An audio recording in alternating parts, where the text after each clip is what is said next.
ਅਗਲੀ ਖਬਰ ਦੇ ਵੱਲ ਵਧੀਏ ਤੇ ਗੱਲ ਕਰੀਏ ਕਾਂਗਰਸ ਦੀ। ਸ਼ਰਮਾ ਜੀ, ਕਾਂਗਰਸ ਦੀ ਕਾਰਜਕਾਰਨੀ ਦੇ ਵਿੱਚੋਂ ਵੱਡੀਆਂ ਤੋਪਾਂ ਬਾਹਰ, ਪਰ ਆਸ਼ੂ ਤੇ ਧਰਮਸੋਤ ਦਾ ਦਾਅ ਲੱਗ ਗਿਆ ਜੀ। ਹਾਂ, ਬਿਲਕੁਲ। ਕੱਲ ਦੀ ਇਹ ਖਬਰ ਤੋਪਾਂ ਤੇ ਵੀ ਪੰਜਾਬ ਦੇ ਵੱਡੀਆਂ ਹੀ ਆ, ਮੰਤਰੀ ਰਹੇ ਨੇ ਦੋਨੇ ਸਾਬਕਾ। ਬਿਲਕੁਲ ਤੋਪਾਂ ਇਹ ਵੀ ਵੱਡੀਆਂ ਨੇ ਤੇ ਤਾਂ ਵੈਸੇ ਵੀ ਦੋ ਮੂੰਹੀਆਂ ਤੋਪਾਂ ਨੇ ਜਿਹੜੀਆਂ ਜੀ, ਕਹਿੰਦੇ ਕਿ ਦੂਏ ਪਾਸੇ ਵੀ ਭਾਰ ਚੱਲੀ ਵੀ ਗਈਆਂ ਤੇ ਵੱਡੇ ਸਰਕਾਰ 'ਚ ਵੀ ਚੱਲੀ ਗਈਆਂ। ਸੋ ਇਸ ਲਈ ਇਹਨਾਂ ਦੀ ਚਰਚਾ ਤਾਂ ਵੈਸੇ ਹੀ ਵੱਖਰੀ ਬਣਦੀ ਆ। ਪਰ ਸਵਾਲ ਇਹ ਹੈ ਕਿ ਕਾਰਜਕਾਰਨੀ ਦਾ ਜਿਹੜਾ ਨਵਾਂ ਗਠਨ ਹੋਇਆ ਉਹਦੇ ਵਿੱਚ ਜਿਸ ਕਦਰ ਪੁਰਾਣੀ ਲੀਡਰਸ਼ਿਪ ਨੂੰ ਬਾਹਰ ਕੀਤਾ ਗਿਆ, ਉਸ ਨੇ ਕਾਂਗਰਸ ਸਫਾ ਦੇ ਵਿੱਚ ਹੀ ਕਈ ਸਵਾਲ ਖੜੇ ਕਰ ਦਿੱਤੇ ਕਿ ਇਹਦਾ ਮਤਲਬ ਅਜੇ ਵੀ ਕਾਂਗਰਸ ਤਾਲਮੇਲ ਬਣਾਉਣ 'ਚ ਕਾਮਯਾਬ ਨਹੀਂ ਹੋ ਰਹੀ। ਅਜੇ ਵੀ ਆਪਣੀ ਟੀਮ ਨੂੰ, ਆਪਣੇ ਟੱਬਰ ਨੂੰ, ਆਪਣੇ ਪਰਿਵਾਰ ਨੂੰ, ਚਾਹੇ ਉਹ ਕੋਈ ਭ੍ਰਸ਼ਟਾਚਾਰੀ ਹੈ, ਚਾਹੇ ਉਹ ਦਾਗੀ ਹੈ, ਚਾਹੇ ਕੋਈ ਉਹ ਫਰਾਰ ਹੈ, ਚਾਹੇ ਉਹ ਕੋਈ ਰਲਿਆ ਹੋਇਆ, ਚਾਹੇ ਉਹ ਚੁੱਪ ਹੈ, ਚਾਹੇ ਉਹ ਸੱਤਾ 'ਚ ਆਉਣ ਲਈ ਲਾਲਸਾ ਬਸ ਕੰਮ ਕਰ ਰਿਹਾ ਹੈ, ਚਾਹੇ ਉਹ ਪਾਲਾ ਬਦਲਣ ਦੀ ਤਿਆਰੀ 'ਚ ਹੈ, ਕੋਈ ਪੈਮਾਨਾ ਨਹੀਂ ਦੇਖਿਆ ਕਹਿੰਦੇ। ਸੋ ਬਸ ਤੈਅ ਕੀਤਾ ਕਿ ਆਹ ਬਾਹਰ ਕਰਨੇ ਨੇ ਤੇ ਨਵੇਂ ਅੰਦਰ ਲੈਣੇ ਨੇ। ਸੋ ਇਸ ਦੇ ਵਿੱਚ ਜਦੋਂ ਨਿਗਾਹ ਮਾਰੀ ਗਈ ਤਾਂ ਧਿਆਨ ਦੇਣ ਵਾਲੀ ਗੱਲ ਜਿਹੜੀ ਨਿਕਲ ਕੇ ਆਈ ਉਹਦੇ ਵਿੱਚ ਇਹ ਸੀਗਾ ਕਿ ਵੱਡੇ ਸੀਨੀਅਰ ਲੀਡਰ ਜਿਹੜੇ ਮੁੱਖ ਮੰਤਰੀ ਤੋਂ ਲੈ ਕੇ ਪਾਰਟੀ ਪ੍ਰਧਾਨ ਤੱਕ, ਮੰਤਰੀਆਂ ਤੱਕ ਰਹੇ ਨੇ, ਉਹਨਾਂ ਸਾਰਿਆਂ ਨੂੰ ਬਾਹਰ ਕੀਤਾ ਗਿਆ। ਇਹਦੇ ਵਿੱਚ ਸਾਬਕਾ ਮੁੱਖ ਮੰਤਰੀ ਪੰਜਾਬ ਦੀ ਬੀਬੀ ਰਜਿੰਦਰ ਕੌਰ ਭੱਠਲ, ਇਹਦੇ ਵਿੱਚ ਪੰਜਾਬ ਦੇ ਸਾਬਕਾ ਦੋ ਪ੍ਰਧਾਨ ਸ਼ਮਸ਼ੇਰ ਸਿੰਘ ਦੁੱਲੋਂ ਤੇ ਪ੍ਰਤਾਪ ਸਿੰਘ ਬਾਜਵਾ, ਇਹਦੇ ਵਿੱਚ ਪੰਜਾਬ ਦੀ ਕੈਪਟਨ ਸਰਕਾਰ ਦੇ ਵਿੱਚ ਕੈਬਨਿਟ ਮੰਤਰੀ ਰਹੇ ਮਨਪ੍ਰੀਤ ਬਾਦਲ, ਇਹਦੇ ਵਿੱਚ ਤ੍ਰਿਪਤਿੰਦਰ ਬਾਜਵਾ, ਇਹਦੇ ਵਿੱਚ ਸੁਖ ਸਰਕਾਰੀਆ, ਇਹਦੇ ਵਿੱਚ ਚੰਨੀ ਦੀ ਸਰਕਾਰ ਦੇ ਸਮੇਂ ਆ ਕੇ ਉਪ ਮੁੱਖ ਮੰਤਰੀ ਬਣਨ ਵਾਲੇ OP ਸੋਨੀ, ਇਹ ਸਾਰੇ ਬਾਹਰ ਨੇ ਜੀ। ਸੋ ਇਹਦੇ ਨਾਲ ਹੀ ਜੇਕਰ ਤੁਸੀਂ ਗੱਲ ਕਰੋ ਸੁਖਪਾਲ ਖਹਿਰਾ, ਉਹ ਵੀ ਇਹਦੇ ਵਿੱਚ ਸ਼ਾਮਲ ਨਹੀਂ ਹੈਗੇ। ਸੋ ਇਹ ਸਾਰੀ ਲੀਡਰਸ਼ਿਪ ਵੱਡੀ ਲਾਈਨ ਹੈ ਜਿਹੜੀ ਇਹ ਬਾਹਰ ਕੀਤੀ ਗਈ। ਸੋ ਦੂਸਰੇ ਪਾਸੇ ਜੇਕਰ ਤੁਸੀਂ ਦੇਖਣਾ ਹੋਵੇ ਜਿਹਨਾਂ ਨੂੰ ਸ਼ਾਮਲ ਕੀਤਾ ਗਿਆ, ਉਹਨਾਂ ਦੇ ਵਿੱਚ ਪ੍ਰਤਾਪ ਬਾਜਵਾ ਜਿਹੜੇ ਇਸ ਮੌਕੇ ਵਿਰੋਧੀ ਧਿਰ ਦੇ ਲੀਡਰ ਵੀ ਨੇ, ਉਹ ਆਪ ਬਾਹਰ ਨੇ, ਪਰ ਉਹਨਾਂ ਦੀ ਧਰਮ ਪਤਨੀ ਕਾਰਜਕਾਰਨੀ ਚਾਹੀਦੀ ਹੈ ਜੀ। ਸੋ ਇਹਦਾ ਮਤਲਬ ਕੀ ਇਹ ਸਹਿਮਤੀ ਜੀ ਨਾਲ ਹੋਈ ਹੈ ਜਾਂ ਉਹਨਾਂ ਨੂੰ ਚੁੱਪ ਕਰਕੇ ਬਾਹਰ ਕਰਕੇ ਵਿਰੋਧ ਨਾ ਕਰ ਸਕਣ ਇਸ ਲਈ ਰੋਕਣ ਦੇ ਲਈ ਆਹ ਫਾਰਮੂਲਾ ਕੱਢਿਆ ਗਿਆ। ਇਸੇ ਤਰ੍ਹਾਂ ਚੌਧਰੀ ਸੰਤੋਖ ਸਿੰਘ ਹੋਰੀ ਵੀ, ਉਹਨਾਂ ਦਾ ਪਰਿਵਾਰ ਇਹਦੇ ਵਿੱਚ ਸ਼ਾਮਲ ਹੈ, ਉਹਨਾਂ ਦਾ ਮੁੰਡਾ ਵੀ ਸ਼ਾਮਲ ਹੈ।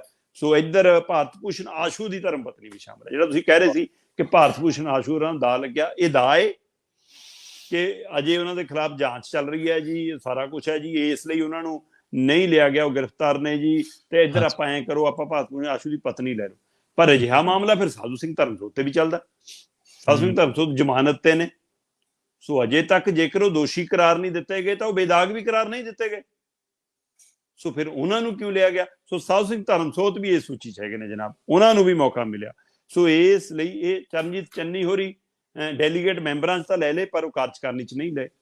ਹੁਣ ਇਹ ਸਾਰੇ ਤੋਂ ਇੱਕ ਸਾਫ਼ ਹੈ ਕਿ ਜਿਹੜੀ ਪੁਰਾਣੀ ਲੀਡਰਸ਼ਿਪ ਹੈ ਉਹਨੂੰ ਬਾਹਰ ਕਰ ਦਿੱਤਾ ਗਿਆ। ਕੀ ਇਹ ਹਾਈ ਕਮਾਂਡ ਦੇ ਹੁਕਮਾਂ ਨਾਲ ਹੋ ਰਿਹਾ? ਕੀ ਇਹ ਰਾਹੁਲ ਗਾਂਧੀ ਵਾਲੀ ਨੀਤੀ ਤੇ ਹੋ ਰਿਹਾ ਕਿ ਪੁਰਾਣੀ ਲੀਡਰਸ਼ਿਪ ਨੂੰ ਦਰਕਨਾਰ ਕਰ ਦਿਓ, ਯੂਥ ਨੂੰ ਲਿਆਓ, ਨਵੀਂ ਲੀਡਰਸ਼ਿਪ ਨੂੰ ਲਿਆਓ, ਨਵੇਂ ਚਿਹਰੇ ਲਿਆਓ? ਇਹ ਉਹ ਕਵਾਇਦ ਹੈ ਜਾਂ ਫਿਰ ਇਹਦੇ ਪਿੱਛੇ ਰਾਜਾ ਵੜਿੰਗ ਦੀ ਇੱਕ ਸੋਚੀ ਸਮਝੀ ਦੋਹਰੀ ਚਾਲ ਹੈ? ਅਮਰਿੰਦਰ ਸਿੰਘ ਰਾਜਾ ਵੜਿੰਗ ਇਸ ਮੌਕੇ 2027 ਦੇ ਲਈ ਆਪਣੇ ਆਪ ਨੂੰ ਕਾਂਗਰਸ ਵੱਲੋਂ ਮੁੱਖ ਮੰਤਰੀ ਦਾ ਉਮੀਦਵਾਰ ਪੇਸ਼ ਕਰਾਉਣਾ ਚਾਹੁੰਦੇ ਨੇ।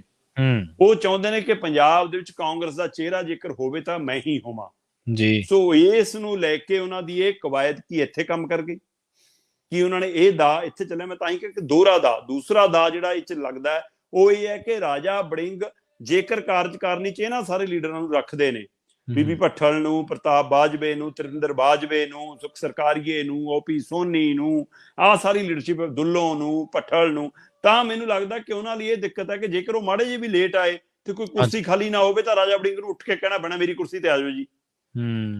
ਸੋ ਇੰਨੇ ਸੀਨੀਅਰ ਨੇ ਉਹ ਉਮਰ ਦੇ ਹਿਸਾਬ ਨਾਲ, ਤਜਰਬੇ ਦੇ ਹਿਸਾਬ ਨਾਲ, ਪਾਰਟੀ 'ਚ ਕੰਮ ਦੇ ਹਿਸਾਬ ਨਾਲ। ਸੋ ਇਸ ਲਈ ਰਾਜਾ ਵੜਿੰਗ ਪ੍ਰਧਾਨ ਹੋ ਕੇ ਵੀ ਮਹਿਸੂਸ ਕਰਦੇ ਹੋਣਗੇ ਕਿ ਮੈਂ ਕਾਹਦਾ ਪ੍ਰਧਾਨ? ਪ੍ਰਧਾਨਗੀਆਂ ਤਾਂ ਇਹ ਕਰਦੇ ਨੇ ਮੇਰੀਆਂ ਮੀਟਿੰਗਾਂ 'ਚ ਆ ਕੇ, ਧੌਂਸ ਮੈਨੂੰ ਇਹ ਦੇ ਜਾਂਦੇ ਨੇ, ਧਮਕੀ ਮੈਨੂੰ ਇਹ ਦੇ ਜਾਂਦੇ ਨੇ, ਦਰਵਾਜ਼ੇ ਤੋਂ ਮੈਂ ਮਿੰਨਤਾਂ ਕਰਦਾ ਰਹਿਣਾ, ਫੋਨ ਕਰਦਾ ਰਹਿਣਾ, ਮੇਰੇ ਫੋਨ ਨਹੀਂ ਚੱਕਦੇ, ਮੁੜ ਕੇ ਨਹੀਂ ਆਉਂਦੇ।